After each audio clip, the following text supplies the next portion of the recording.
This is a coin. It can be heads or tails. That's one bit of information. 8 bits make a byte, and many bytes make data. Data lives inside a computer. Computers are useful. They solve puzzles. Some puzzles are easy, some puzzles are hard, and some puzzles are just too hard for a computer using bits. But wait, what is this? It's a spinning coin. It's a quantum bit, a qubit. While it spins, it can be head or tail or anything at all.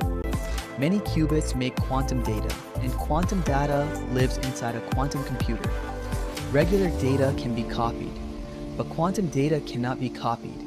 We can watch a regular computer work, but we cannot watch a quantum computer at work. If we look, the coin stops spinning and collapses to head or tail, so we can only see the answer it gives. Why do we want a quantum computer? Because quantum computers can solve the hardest puzzles, the puzzles that ordinary computers struggle to solve. And now, quantum computing, from a simple coin to a quantum computer. What an amazing journey.